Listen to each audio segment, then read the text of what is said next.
वह औरत जो हर सोमवार मंदिर आती है पर दिखती किसी को नहीं। यह कहानी है उत्तर भारत के एक छोटे से कस्बे नागपुरा की, जहां हर सोमवार सुबह 4 बजे एक पुराने शिव मंदिर खुलता है और लोग वहां पूजा करने आते हैं। लेकिन एक रहस्य है, एक डरावना रहस्य। मंदिर का पुजारी पंडित हरि प्रसाद हर सोमवार सबसे पहले पहुंचता है, मंदिर खोलता है और भगवान शिव की आरती शुरू करता है। पर कई महीनों से उसे एक अजीब बात महसूस हो रही थी। हर सोमवार वह जब वह मंदिर का दरवाज़ा खोलता था तो शिवलिंग पर पहले ही ताज़ा बेलपत्र और गुलाब की माला चढ़ी होती थी।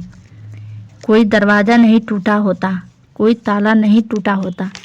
फिर भी कौन आया पंडित जी ने किसी से कुछ नहीं कहा, लेकिन हफ्ते दर हफ्ते वह चीज़ बढ़ती गई। कभी सफ़ेद फूलों की लंबी माला, पर किसी ने कुछ देखा नहीं।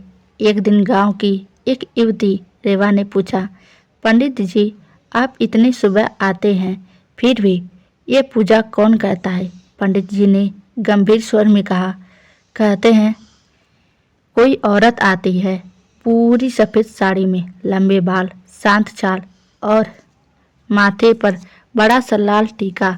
हर सोमवार सुबह 3:30 बजे आती है, पर किसी को दिखती नहीं, बस शिवलिंग पर पूजा करके चली जाती है। रेवा को विश्वास नहीं हुआ।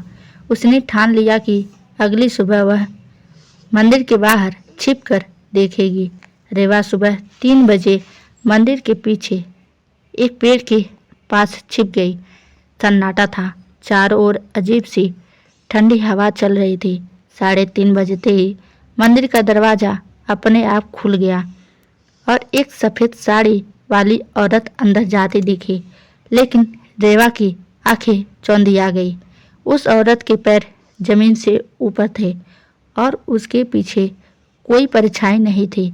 वह अंदर गई, शिवलिंग के सामने खड़ी रही, कुछ बुदबुदाई और फिर अचानक हवा में गायब हो गई। रेवा डर के मारे बेहोश हो गई। सुबह जब पंडित जी मंदिर पहुंचे तो देखा रेवा मंदिर के पास बेहोश पड़ी है और एक चिट्ठी बेलपत्र पर लिखी वहीं पड़ी थी। उसमें लिखा था, मैं उस स्त्री की आत्मा हूँ जो वर्षों पहले इस मंदिर में सोमवार को जल चढ़ाते वक्त मंदिर की सीढ़ियों से गिर कर मर गई थी। मेरी आत्मा तब से हर सोमवार आती है क्योंकि मेरी आखिरी पूजा अधूरी रह गई थी। जब तक कोई मेरी उस अंतिम पूजा को पूर्ण नहीं करेगा, मैं इसी तरह आती रहूंगी। पंडित जी ने उसी दिन विशेष पूजा करवाई और रेवती को होश आने के बाद उस सब बताया। उस सोमवार के बाद किसी ने शिवलिंग पर अज्ञात फूल नहीं देखे, न पंडित का मंदिर का दरवाजा अपने आप खुला। लेकिन गांव वाले आज भी कहते हैं, अगर आप सोमवार की सुबह 3:30 बजे मंदिर के पास खड़े हो जाते तो आपको घंटे की आवाज़, धीमी चूड़ियों की खनक और एक स्त्री की परछाई जरूर दिखेगी। क्या आप हिम्मत करेंगे उस सोमवार मंदिर जाने की?